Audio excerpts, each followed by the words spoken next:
Gunakan handfree. Jika memang kamu pemberani bukan penakut.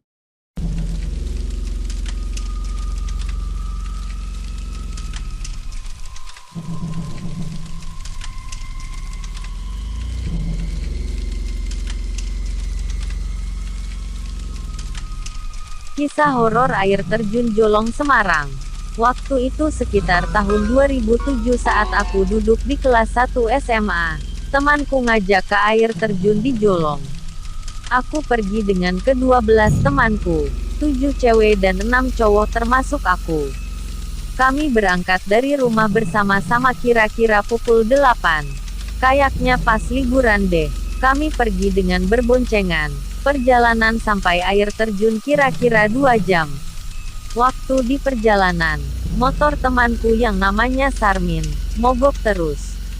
Kira-kira mogoknya sampai 9 kali. Dalam perjalanan kami juga tersesat gak tahu jalannya. Temanku juga ada yang ketinggalan. Kami saling menyalahkan satu sama lain.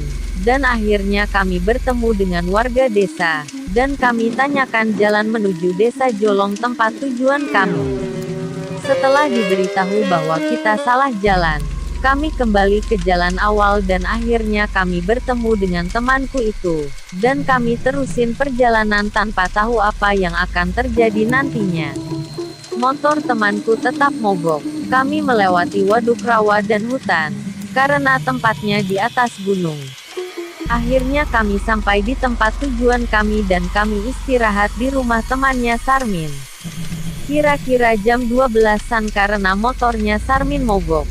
Pas baru masuk ke rumah malah terjadi hujan deras banget. Sampai-sampai 2 temanku ngajak pulang. Tapi kami tidak mau pulang karena tanggung. Sudah sampai sini malah tidak jadi. Akhirnya kita sepakat bahwa kita akan ke air terjun itu walau hujan masih turun. Akhirnya kita nekat untuk ke air terjun walau hujan deras banget. Yang aku takutin cuma teman cewekku yang sering pingsan. Perjalanan ke air terjun tidak bisa ditempuh dengan motor karena jalannya setapak dan melewati jurang. Perjalanan kami ke sana sudah diperingati oleh warga sekitar.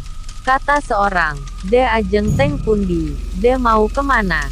Jawab kami, "Ajeng teng air terjun bu, mau ke air terjun bu." Warga, mending ra usah dek kilo udan deres. Sesok aining air terjune, mending gak usah dek nilo hujan deras. Besok aja ke air terjun. Kami, matur nuwun bu. Mumpung empun tuk meriki kok. Terima kasih bu, mumpung udah sampai sini kok. Warga, yowis hati-hati ya. Ya udah hati-hati ya. Kami, nggih bu, pareng. Ya bu, permisi. Kami tetap melanjutkan perjalanan. Waktu sampai di sekolahan SD Jolong 2, kami bertemu dengan kakek yang misterius. Dia juga menahan kami agar tidak jadi ke air terjun. Dan kami tetap melanjutkan perjalanan kami ke air terjun tanpa memperdulikan peringatan dari warga desa. Saat aku menoleh ke belakang, kakek itu sudah tidak ada di pertigaan tadi. Tapi aku cuek saja. Aku cuma berpikir mungkin saja dia pergi ke kebun. Akhirnya kami melewati jalan setapak yang di sebelah kanannya jurang yang dalam. Waktu di jalan itu kami juga diperingati warga desa lagi. Tapi kami tetap tak menghiraukan.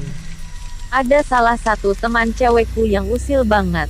Dia metik bunga, daun kopi sembarangan. Namanya Nina.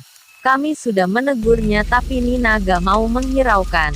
Akhirnya kami sampai ke air terjun Jolong. Waktu itu hujan masih deras banget.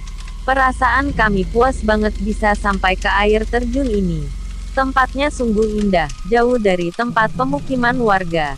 Kami menuliskan nama kami di salah satu batu yang paling besar di tempat air terjun itu. Yang saya takutkan adalah kalau terjadi banjir, karena kita melewati sungai. Akhirnya hujannya reda juga, dan kami tambah senang. Apalagi ada salah satu temanku yang naik ke atas air terjun. Kami telah merasa puas dengan air terjun itu dan kami memutuskan untuk pulang. Tapi temanku yang usil tadi yang namanya Nina tidak mau pulang. Dia cuma lihat ke atas air terjun. Kami mengajak dia pulang tapi dia tetap tidak mau. Akhirnya salah satu temanku memarahi Nina, dan akhirnya kami pulang. Saat di perjalanan pulang, hujan datang lagi walau gak cukup deras. Temanku mau ambilkan daun pisang buat teman cewekku yang dia taksir. Dia lagi PDKT.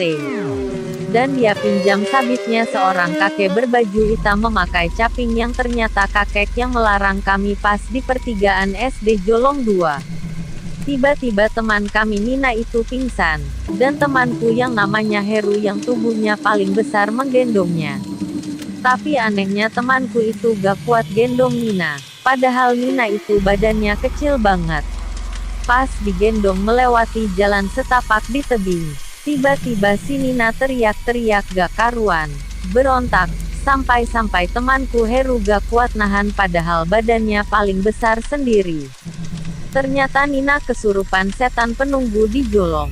Akhirnya kami cowok berenam membopong Nina. Nina terus memberontak sampai kami berenam tidak bisa menahannya.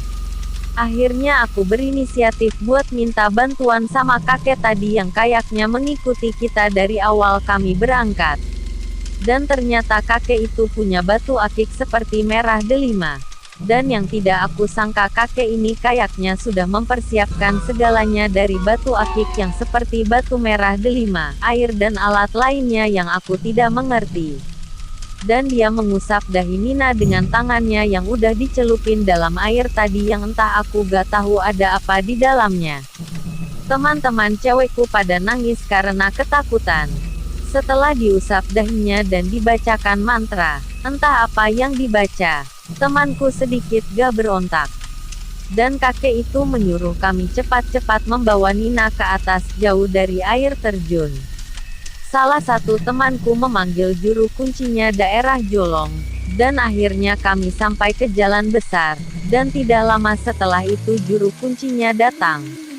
Ternyata yang datang bukan juru kuncinya, melainkan anaknya. Beberapa lama setelah bapak itu datang, Nina sadar diri. Dia ingin diturunkan, tapi bapak anak juru kunci tadi memerintahkan kami bahwa Nina gak boleh menempel di tanah, karena bisa membuat yang merasukinya kembali ke tubuh Nina. Tapi Nina menyebut-nyebut nama kakeknya, dan kami pikir dia benar-benar sadar. Tapi pas kami turunkan Nina, Nina malah mau lari ke jurang. Untung saja kami menahannya. Bapak tadi menyuruh yang merasukinya agar keluar, tapi arwah yang merasuki tubuh Nina tidak mau keluar. Ama-ama lama Nina agak sedikit tak memberontak mungkin karena kelelahan. Pas aku lihat ke belakang lagi dengan maksud mau berterima kasih dengan kakek tadi. Kakek itu sudah tidak ada di belakang kami.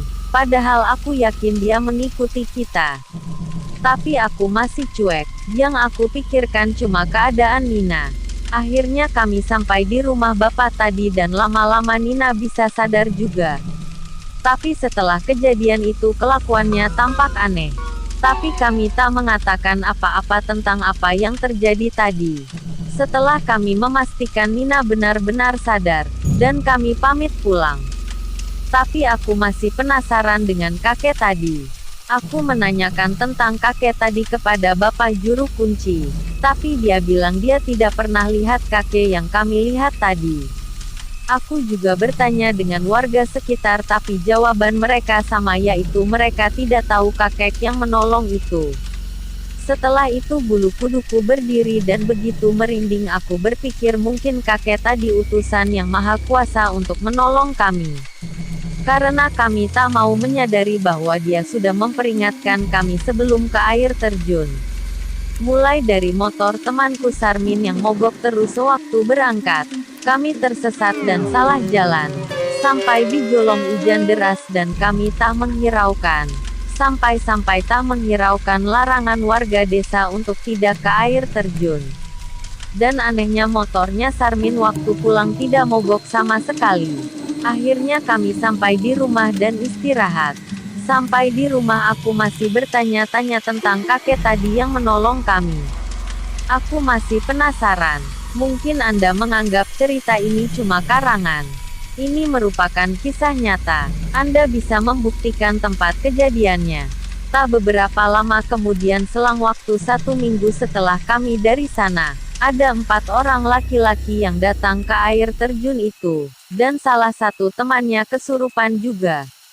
Karena ketiga temannya gak kuat menahannya, laki-laki itu meninggal di jurang dan ususnya keluar karena terjun ke dalam jurang. Kami jadi semakin takut. Kejadian ini tidak bisa aku lupakan.